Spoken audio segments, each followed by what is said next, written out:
Antes de avançarmos para o vídeo, vou pedir-te por favor que me sigas na Twitch, o Paulo Live, e caso ainda não sigas o meu outro canal, que podes já ter ouvido falar, é o canal Fritos, segue também aqui no YouTube, Fritos, não te vais arrepender. Muito obrigado e siga para o vídeo. Ora então, vamos reagir a mais um vídeo do canal Fern, que é dos meus canais favoritos atualmente.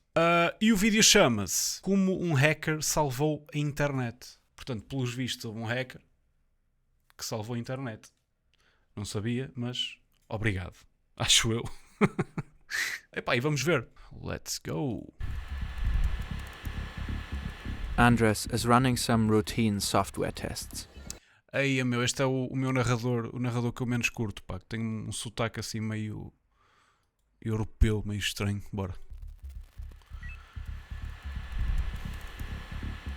Andres is running some routine software tests. At first, everything looks pretty normal, but then he spots something. This peak here is not a typical CPU load. Not a huge problem, but it's annoying. Plus, he can't make sense of it right away. Esperem aí, deixem-me meter as legendas, que eu sei que alguns de vocês gostam de ter assim as legendas. Não tenho em português, mas tenho assim em inglês, tá bem? Vamos lá. Not a huge problem, but it's annoying. Mano, anda aqui uma mosca. Plus, he can't make sense of it right away. Little does Andres know that this is not just some random bug. It's a cleverly hidden backdoor. One that's been planted over years by hostile forces, possibly state-sponsored hackers. Now it's set to spread globally and give the perpetrators access to millions of servers around the world. To the systems of... Espera aí, eu tenho que repetir esta parte toda. Espera, aconteceram demasiadas coisas em pouco tempo. Been planted over bug. It's a cleverly hidden backdoor. One that's been planted over years by hostile forces, possibly state-sponsored hackers. Now it's set to spread globally and give the perpetrators access to millions of servers around the world. To the systems of hospitals, companies, and entire governments. A master key to the internet and everything connected to it, right in the hands of criminals. Porque é que uma coisa Andres destas havia de doesn't know existir? about any of this yet, but he's about to literally save the internet. Psh. Probably the weirdest. Filha da... To understand this story, we first need to take a little detour into software engineering and a very particular little piece of code. A lot of software out there is company-owned, like Word, which belongs to Microsoft. Only Microsoft employees can tweak and further develop that software. Certo. But then there's software that is open source. It works kind of like Wikipedia. The source code is out in the open for anyone to see and use. Basically, anyone can contribute and suggest changes. Certíssimo. That has led to the creation of many programs that are fundamental to our digital infrastructure. Certo. O OBS, While anyone o OBS que estamos a usar neste momento para fazer a live é um software open source, ok? Só para dar flex, algum conhecimento básico. can pitch in on open source projects, there are usually a few people in charge. These so-called maintainers have the final say on the code and review any changes before they get implemented. Lasse Collin is one of these maintainers. He has been working for years on the Linux tool xzutils. Linux is the most widely used open source operating system in the world. Certo. You may not be running Linux directly on your own computer, Sim, but it ninguém usa. powers most of the world's servers, mainframes, and every single one of the top 500 Que é open supercomputers. source.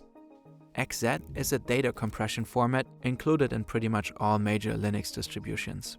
A Linux distribution is like a full package of all the essential programs your computer needs to run. Different distros are designed for different purposes. xzutils compresses and packages data so it can be transferred and stored faster. It's kind of like zip files. Colin developed the tool back in 2005.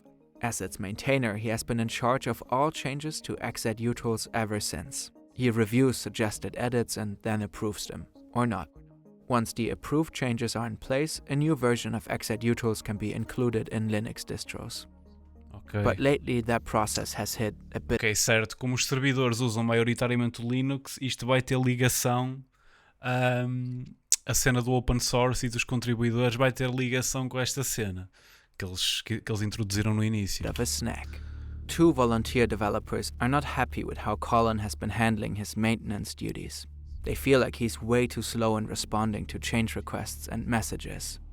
Dennis Entz is clearly frustrated when he asks for updates. I asked a question here a week ago and have not heard back. Jigar Kumar also seems fed up with how slow things are moving. With your current rate, I very doubt to see 4.0 Todos temos este amigo que demora muito a responder, não é? Sejamos sinceros. release this year. The only progress since April has been small changes to test code. He even suggests that they might need a new maintainer. Dennis, you are better off waiting until a new maintainer happens or fork yourself. Submitting patches here has no purpose these days. The current maintainer lost interest or doesn't care to maintain anymore. Lasse Colin appears to be struggling with the workload. After all, his work on XZ utils is just an unpaid hobby. But Entz and Kumar clearly want someone who can dedicate more time to the project and respond faster to their suggestions. In response to Kumar's message, Colin writes, I haven't lost interest, but my ability to care has been fairly limited. Mostly due to long-term mental health issues, but also due to some other things. He also says, Recently, I've worked off-list a bit with Giatan on XZ utils, and perhaps she will have a bigger role in the future. We'll see. Giatan first pops up on the developer platform GitHub in January 2021. For over a year, she contributes to other projects. Then, in 2022, she starts submitting changes for XZ utils. From that point on, she becomes a regular contributor. Tan is dedicated and polite. She writes friendly messages and helps out wherever she can. Nice job to both of you for getting this feature as far as it is already. Let me know your thoughts on these patches when you have a chance. Is it good enough or did I add bad bugs? Just trying to do my part as a helper elf. Tão educado. Maybe after getting all those annoyed messages from Entz and Kumar, Mas vai ser Colin esta, is não é? just relieved to finally have some help.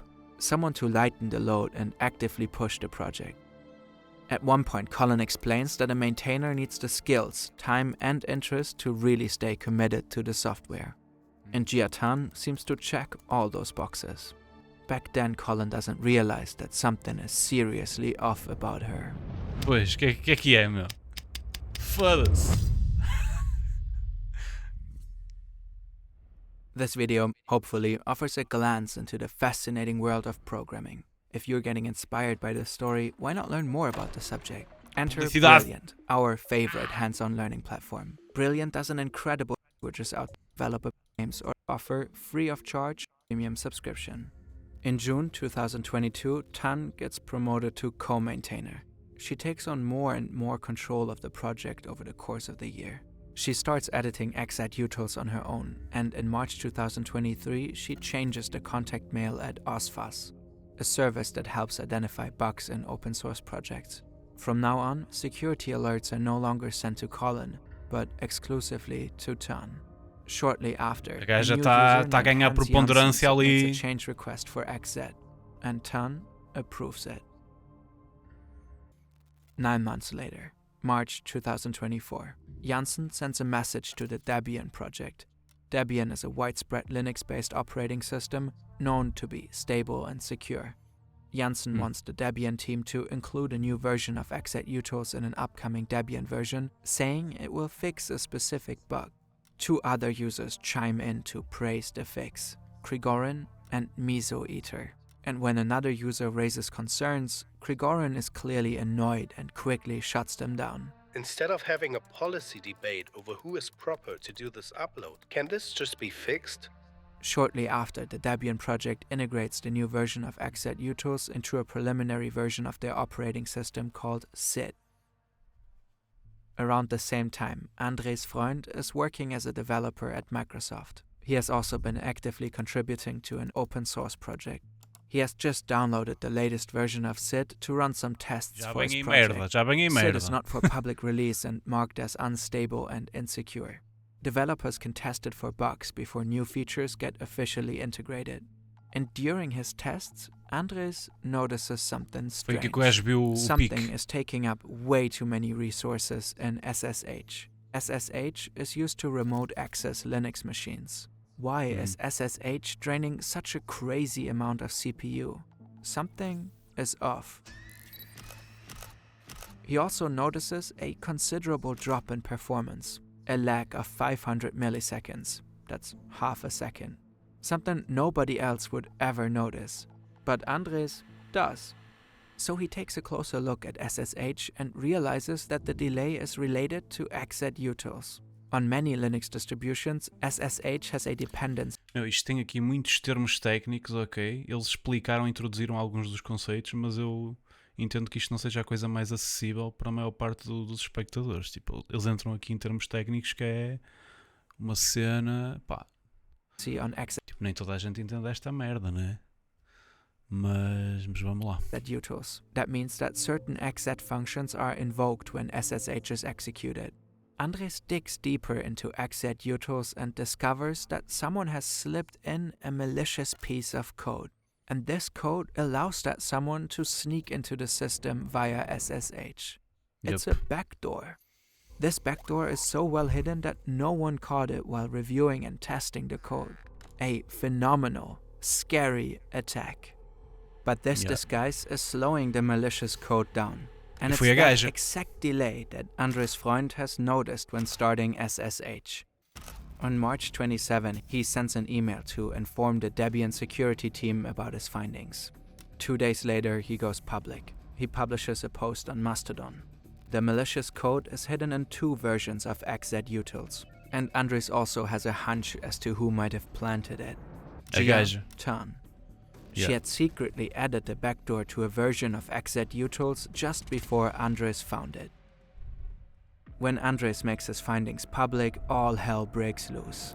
Did one guy just stop a huge cyber attack? This may be one of the biggest stories of this year. Curiosity may have saved us from a devastating cyber attack. Imaginem o que era este gajo não ter encontrado esta merda.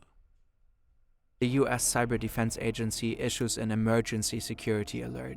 Luckily, the tampered software hasn't spread far yet, but it has already infiltrated test versions of several major Linux distros, meaning it was just on the verge of massive deployment. An army of developers and cybersecurity experts jump into action.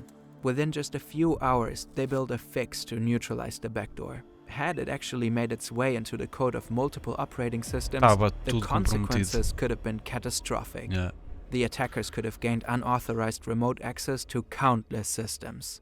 It would have been the master key to hundreds of millions of computers and servers around the world. Parece mentira. Linux operating systems are used in schools, universities, and hospitals. The White House, the House of Representatives, and the Senate all use Linux. Certamente estruturas bancárias e assim, não? In one fell swoop, the attackers could have taken down critical services across the globe. They could have spread malware or stolen sensitive information. There's no other way to put it. The world dodged a major bullet, thanks to Andres' Freund, the silverback gorilla of nerds, the internet's final boss. The Microsoft developer is praised like a hero, and naturally his story becomes a meme. Even Microsoft CEO Satya Nadella gives him a shout-out for his efforts. Everyone is relieved, disaster has been averted, the shock is wearing off. But the real question remains. Quem é que era a Who gaja? did this? Who is really behind Jia Tan? Andres' Freund doesn't believe this was the work of just one person.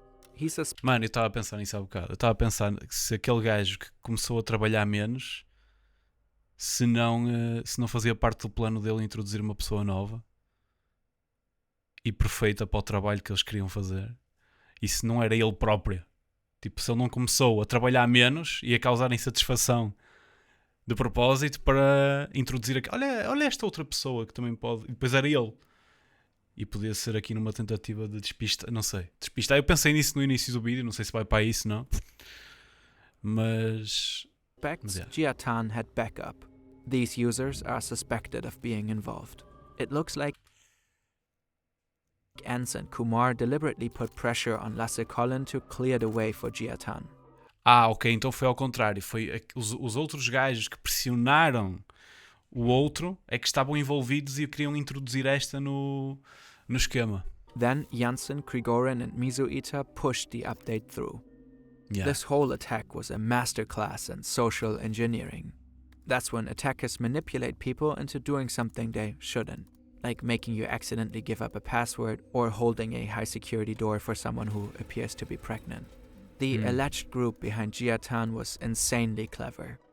Infiltrating XZUtils took not only technical skill, but a ton of patience.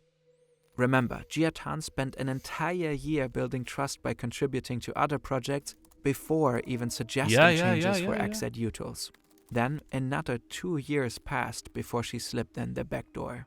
Experts think this was likely the work of state-sponsored hackers.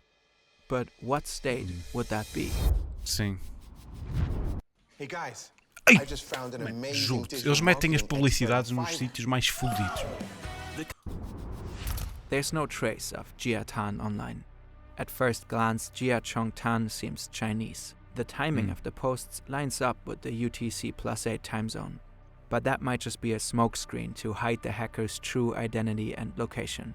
Would someone who spends years crafting such an intricate plan, building trust and slowly gaining control, really leave such obvious breadcrumbs?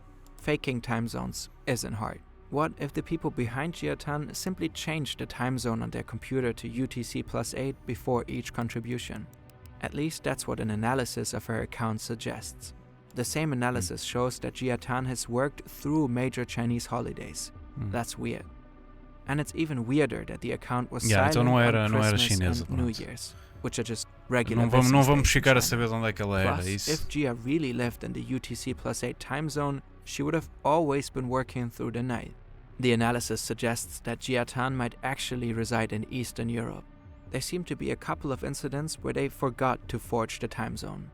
There were 3 commits made in UTC+2 and 6 in UTC+3. Now, if we assume Jiatan lives in one of those time zones, she would have typically started working at 9 a.m. and clocked A verdade é que isto é tudo mentira. Todos sabemos a resposta, que é... Eram russos. Certo? Eram russos. out by 5 p.m. Sounds like a regular job. Experts believe Jiatan's trail might actually lead to Russia. Pronto.